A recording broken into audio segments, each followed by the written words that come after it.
사도행전을 1월 셋째 주에 시작을 했습니다. 그런데 오늘 마지막 사도행전 40번째 시간입니다. 사도행전을 같이 나누면서 우리에게 주신 은혜가 무엇인가요? 성령이 임하시자, 우리 주님께서 말씀하신 성령이 임하자 사람들이 변하기 시작했습니다. 그리고 그 사람들이 교회가 되었습니다. 여러분, 교회는 건물이 아닌 것을 여러분 믿으시죠? 저와 여러분이 성령을 가지고 있는 하나님의 거룩한 성전 교회입니다. 사도행전의 이야기는요, 성령이 임한 사람들이 어떻게 교회가 되었는지를 설명하고, 그리고 우리는 그러면 이 시대를 어떻게 교회로 살아가야 될지 그것을 말씀하시는 책입니다. 이제 사도 바울은요, 주님이 그렇게 말씀하셨던 로마에서 내가 서리라, 가이사 앞에 서리라 하신 그 말씀을 따라서요, 이제 순종하고 있습니다. 이제 드디어 그 로마로 가는 배를 탔습니다. 그런데 오늘 본문에 읽어보니까요, 다 읽기도 힘들 정도로 이 배가요, 큰 광풍 유라굴로에 휘말리고 있습니다. 오늘 이 말씀을 통해서요, 이 어려운 시대를 살고 있는 저와 여러분이 예수의 믿음으로 왜 살아야 되는지, 그리고 하나님께서는 저와 여러분에게 무엇을 원하시는지 말씀을 나누기를 원합니다. 먼저 18절 말씀 같이 한번 읽어보죠. 우리가 풍랑으로 심히 애쓰다가 이튿날 사공들이 짐을 바다에 풀어버리고 사흘째 되는 날에 배의 기울을 그들의 손으로 내버리니라. 여러 날 동안 해도 별도 보이지 아니하고 큰 광풍이 그대로 있음에 구원의 여망마저 없어졌더라. 어쩌면 저와 여러분이 사는 세상을 가장 잘 요약하는 말씀인지도 모르겠습니다. 이 사람들은요, 로마로 가는 배에 올랐습니다. 총 276명이나 타는 큰 배입니다. 이 배는요, 상선입니다. 그래서 여러 가지 물건을 싣고 로마로 가는 배입니다. 거기에 백부장과 함께 바울 그리고 몇 명의 죄수들이 이곳에 동승하고 있습니다. 배를 움직이는 사람은 선장이죠. 키를 잡습니다. 이 배에서 권력을 가진 사람은 백부장입니다. 칼을 들고 있습니다. 이 배가 바다를 향해서 떠나가면 이 배는 작은 마을, 작은 나라, 그들이 함께 공동 운명을 가지는 그런 공동 운명체가 되지요. 어쩌면 저와 여러분이 인생을 살아가면서 이런 항해를 하고 있는지 모릅니다. 어쩌면 지난 한 해가 이 본문처럼 광풍을 맞이하고 힘이 들고 어렵고 목적지를 향해 가고 있지만 여전히 뒤처지고 있고, 그리고 죽음의 공포가 드리워지고 있는 것, 이것이 어쩌면 저와 여러분의 인생인지도 모릅니다. 우리의 나라가 지금 큰 광풍 가운데 있습니다. 큰 어려움 가운데 있습니다. 그런데 왜 이렇게 그들은 지금 광풍을 경험하고 있나요? 사실은 이 광풍을 피할 수 있었습니다. 우리 9절 말씀을 같이 한번 읽어보죠. 여러 날이 걸려 금식하는 저희가 이미 지났으므로 항해하기가 위태한지라 바울이 그들을 권하여, 바울이요, 권면했습니다. 왜냐하면 그 바다를요, 바울이요, 너무 잘 압니다. 3번의 전도 여행을 통해서 여러 번 왕래했던 그입니다. 그리고 금식하는 절기라는 것은 9월 말부터 10월 초에 해당되는데요, 이 절기가 끝나고 나면 바람이요, 큰 태풍이 일어나는 것이 지중해의 기후입니다. 그래서 가능하면 이 기간에는 배를 띄우지 않습니다. 그리고 시간이 더 지나가면 아예 겨울에는 배가 움직이지를 못합니다. 그런데 이들은 왜 지금 이렇게 서둘러서 로마로 가기를 원하는 걸까요? 바울이 말합니다. 지금 이렇게 가면 이 배에 있는 생명들도 다 잃어버릴 수 있고 이 짐들도 다 잃어버릴지도 모릅니다. 그런데 백부장이요, 바울의 말을 듣지 않습니다. 11절 말씀 같이 한번 읽어보죠. 백부장이 선장과 선주의 말을 바울의 말보다 더 믿더라. 당연하죠. 죄수의 신분인 바울의 말을 듣겠습니까? 선주와 선장의 말을 듣겠습니까? 선장은요, 이 바다를 잘 아는 사람입니다. 조금 더 힘든 기간이긴 하지만 갈 수 있다고 판단한 겁니다. 선주들은요, 여기에 많은 짐을 실었습니다. 하루라도 빨리 로마에 가야 손실이 없습니다. 마침 이 배가 정박해서 긴 시간을 여기에 머물게 되면 그들의 손해가 막심해집니다. 지금 이들은요, 자신의 생각, 자신의 욕심, 자신의 생각들을 가지고 배를 띄웠습니다. 여러분, 우리의 인생이요, 목표를 가지고 열심히 달려가는데, 세상이요, 예수를 알지 못하는 세상이 자신의 생각과 욕심과 욕망과 권력을 가지고 배를 띄웠는데 그들에게 닥치는 것은 무엇이냐면요, 순풍이 아니라 역풍을 맞고 있습니다. 그리고 풍랑을 경험하고 있습니다. 그리고 풍랑을 맞이하자 그 사람들이 어떻게 하나요? 배에 있는 물건들을 하나씩 버리기 시작합니다. 왜 버릴까요? 그렇게 아끼는 물건, 이제 로마로 가져가서 팔아야 되는 그 물건, 왜 바다에 던지고 있나요? 생명보다 그것이 중하지 않기 때문에 그렇죠. 모든 것들을 다 버렸습니다. 그런데도 이 배는요, 제대로 움직이지를 않습니다. 큰 바람 속에서 위태위태 흔들리고 있습니다. 해도 보이지 않고 별도 보이지 않고 캄캄한 진흙 같은 어둠이 그들을 맞이하고 있습니다. 그랬더니요, 그들의 입에서 나오는 메시지가 뭐냐면요, 이제 모든 여망이, 모든 희망이 없어졌다고 고백합니다. 이것이요, 예수를 알지 못하는 세상의 모습입니다. 내 목표를 가지고 뛰어가지만, 내 방향을 가지고 배를 띄웠지만 여전히 풍랑 속에서 살고 있는 것이 이 시대의 어려움이고 아픔입니다. 여러분, 그런데 누구의 말을 들어야 될까요? 그렇게 되면 아무 희망이 없을 때, 절망 가운데 있을 때, 생명을 유지하지 못할 때 누구의 말을 들어야 되나요? 지금 바울이 그 배에 타고 있습니다. 하루는 예수님이 베드로를 찾아오십니다. 베드로에게요, 배를 띄우게 하시고 말씀을 증거하시죠. 말씀이 끝난 후에 베드로에게 말씀합니다. 저 깊은 곳에 가서 그물을 던지라. 지난 밤에요, 베드로는 밤새도록 그물을 던졌지만 물고기 한 마리도 건지지 못했습니다. 그는요, 갈릴리에서 뼈가 굳은 어부입니다. 그런데 지금 말씀하시는 분은요, 목수의 아들입니다. 바다를 알지 못하는 분입니다. 그런데요, 베드로는요, 그 예수의 말씀을 듣고 깊은 곳에 가서 그물을 던집니다. 그랬더니요, 밤새 잡히지 않았던 고기를 잡습니다. 그가 예수님 앞에 무릎을 꿇습니다. 이 죄인을 떠나십시오. 그분이 이 바다를 만드신 분이라는 것을 깨닫게 되는 겁니다. 여러분, 우리의 인생의 광풍 속에서 내 인생의 배가 좌초될 위기에 있을 때, 아무런 희망이 없다고 말하는 그 순간에 여러분, 누구의 말씀을 듣기를 원하십니까? 여러분 속에 있는 그 욕심과 욕망을 가지고 말씀하겠습니까? 아니면 전능하신 하나님의 음성을 듣기를 원하십니까? 새로운 한 해, 저와 여러분의 인생을 중환하시는 전능하신 아버지 하나님의 귀하신 말씀이 저와 여러분을 이끌 수 있는 귀한 복이 있기를 주님의 이름으로 축원합니다.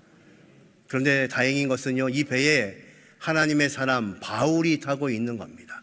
바울이 이제 이야기하기 시작합니다. 바울이 무엇을 말하나요? 22절부터 같이 한번 읽어보죠.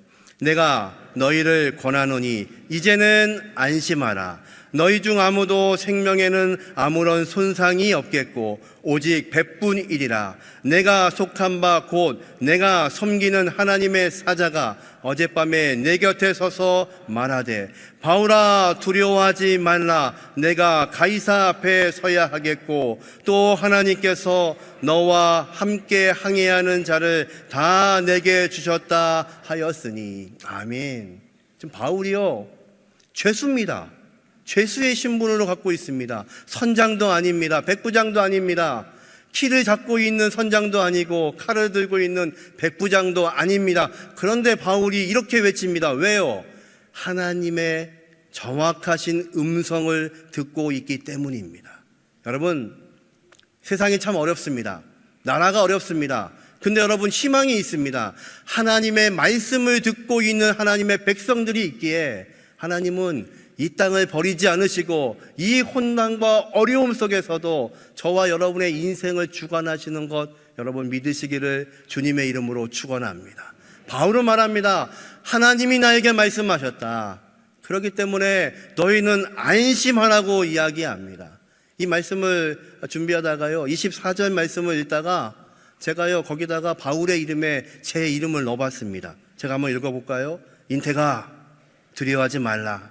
네가 세상 앞에 서게 되겠고 또 하나님께서 너와 함께하는 모든 자를 너에게 주셨느니라. 아멘. 여러분도 한번 읽어보실래요? 24절 같이 한번 바울의 이름에 여러분의 이름을 넣어서 같이 한번 읽어보겠습니다. 같이 읽습니다. 인태가 두려워하지 말라. 내가 세상 앞에 서야 하겠고 또 하나님께서 너와 함께 항해하는 자를 다 내게 주셨다. 아멘. 새로운 한 해도 전능하신 하나님의 세밀한 음성을 들을 수 있는 저와 여러분이 되게 하시기를 주님의 이름으로 축원합니다. 여러분, 풍랑 속에 있을 때, 생명의 위협이 있을 때, 아무것도 보이지 않을 때 무엇을 의지해야 될까요? 시편 107편 20절에는 이렇게 말씀합니다. 저가 그 말씀을 보내어 저들을 고치사 위경에서 건져내시는도다. 아멘. 하나님께서는요, 우리에게 말씀을 주십니다. 하나님의 백성은요, 그 말씀을 의지하는 사람들입니다. 신앙의 삶을 산다는 것은요, 목사의 말을 듣는 게 아닙니다. 하나님의 말씀을 듣는 겁니다. 여러분 믿으시나요? 하나님의 말씀이 우리를 이끄셔야 됩니다. 여러분, 이 나라가 어렵고 힘든 때에도 하나님이 우리에게 말씀하시는 그 말씀을 붙잡아야만 인생의 풍랑 속에 있는 우리 자신과 그리고 풍랑을 겪고 있는 이 나라와 민족 가운데서도 하나님께서 저와 여러분을 통해서 인도하게 되시는 것 믿으시기를 주님의 이름으로 축원합니다. 25절부터 같이 한번 읽어보죠. 그러므로 여러분이여 안심하라. 나는 내게 말씀하신 그대로 되리라고 하나님을 믿노라. 그런즉 우리가 반드시 한 섬에 걸리리라 하더라. 아멘. 바울이요, 나에게 말씀하신 그 하나님을 나는 믿는다. 너희 안심해라. 여러분, 하나님을 믿는 게 무엇인가요? 하나님이 나에게 무엇을 기대하시는지를 안다는 뜻입니다. 하나님을 믿는다는 것은요, 내가 하나님 안에 있다는 겁니다. 주와 함께 주의 능력으로, 이 말씀은요, 우리가 주님 안에 들어가 있지 않으면 그분의 생각과 그분의 계획을 알지 못하지요. 바울은 말합니다. 이 풍랑 속에서 바울도 이 풍랑을 겪고 있습니다. 다 두려워하고 있는 그들을 향하여 나는 내 하나님을 믿는다. 말씀하신 대로 이루실 것을 내가 믿는다. 여러분, 이것이 바울의 믿음이었습니다. 새로운 한 해 저와 여러분의 온전한 믿음을 통하여서 하나님께서 우리의 가정을, 우리의 일터를, 이 나라와 민족을 하나님이 원하시는 방향 가운데로 인도하게 하시기를 주님의 이름으로 축원합니다. 바울은 말합니다. 하나님이 말씀하신 대로 그대로 될 것이다. 그것이 어떤 건가요? 우리가 반드시 어떤 섬에 걸리리라. 이제 바다에 떠 있습니다. 이 배가 어디로 가는지 모릅니다. 육지를 만나야만 살 수 있습니다. 여러분, 저와 여러분은요, 누구를 만나야 살 수 있나요? 십자가에 주님께 걸리지 않으면 살 수 없는 인생입니다. 이 땅의 모든 사람들이 그 예수를 알지 못하기 때문에 여전히 내 인생 가운데 있는 이 풍랑 속에서도 어디에 걸려야 살 수 있는지를 알지 못하는 겁니다. 바울은 말합니다. 내가 그 하나님을 믿는다. 나에게 말씀하신 그 하나님을 믿는다. 너희들 아무도 상하지 않을 것이다. 머리털 하나도 상하지 않고 배는 깨지겠지만 하나님이 구원하시겠다고 약속하셨다. 나는 그 하나님을 믿기에 너희도 그 하나님을 믿으라고 고백하고 있는 이 바울의 간절한 기도의 제목이 저와 여러분의 기도의 제목이 되게 하시기를 주님의 이름으로 축원합니다. 하나님께서 새로운 한 해에도 우리에게 일하실 것입니다. 그리고 새로운 한 해에도 놀라운 일들을 우리에게 보여주실 것입니다. 그런데 보여주시는 것으로 끝나지 않습니다. 그것을 믿음으로 순종하셔야 됩니다. 바울은요, 왜 지금 이 배에 타고 있나요? 복음을 전하는 것 때문에 이 배에 타고 있습니다. 왜 로마로 가려고 하나요? 관광하려고 하는 것이 아닙니다. 예수의 복음을 전하기 위해서입니다. 당시에 세상의 중심이었던 로마에서 하나님의 귀하신 말씀이 선포된다면, 예수 그리스도의 생명의 말씀이 선포된다면 한 명이라도 더 많은 사람이 구원받을 것을 알기 때문에 이렇게 간절히 소망하고 이 배에 타고 있는 겁니다. 다른 사람들은요, 자기의 목적 때문에 타고 있습니다. 자기의 이익 때문에 타고 있습니다. 그런데 놀라운 것은요, 자기의 이익, 자기의 권리, 자기의 인생 때문에 이 배를 타고 있는 사람이 예수를 따라 움직이고 있는 이 바울 때문에 새로운 생명을 구원받고 있다는 사실입니다. 여러분, 세상이 어렵습니다. 그러나 걱정하지 마십시오. 저와 여러분이 하나님의 귀한 백성으로 온전히 무릎 꿇을 수 있다면, 하나님의 귀하신 말씀으로 이 땅을 향하여 무릎 꿇을 수 있다면, 기도할 수 있다면 하나님께서요, 풍랑 가운데 있는 이 대한민국도 건지시고 새롭게 하시고 역사하실 것을 믿으시기를 주님의 이름으로 축원합니다. 이 믿음이 저와 여러분의 간절한 믿음 되기를 소망합니다. 이제 바울은요, 14일 동안 이 풍랑 속에서 아무것도 먹지 못하고 있는 사람들을 향하여서 떡을 떼기 시작합니다. 33절부터 같이 한번 읽어보죠.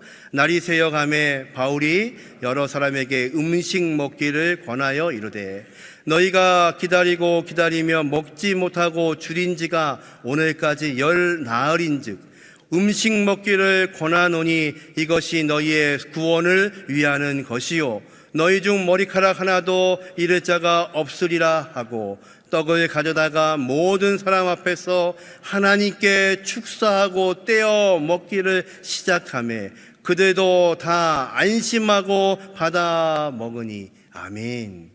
바울은 지금 죄수입니다. 선장도 아닙니다. 백부장도 아닙니다. 그런데 지금 이 배에 있는 모든 사람들을 권면하고 있습니다. 이 배에 타고 있는 모든 사람들은요, 살아날 소망이 없는 사람입니다. 그들을 향해서 말합니다. 14일 동안 먹지 못했으니. 그러니까 바람이 얼마나 셌으면 14일 동안 이리저리 배가 흔들리는 것 때문에 아마 멀미도 하고, 그리고 살 여망이 없으니까 먹기를 금했던 것 같습니다. 그들이 먹지 않고 있으니까 바울이요, 떡을 뗍니다. 하나님께 축사하고 떡을 뗍니다.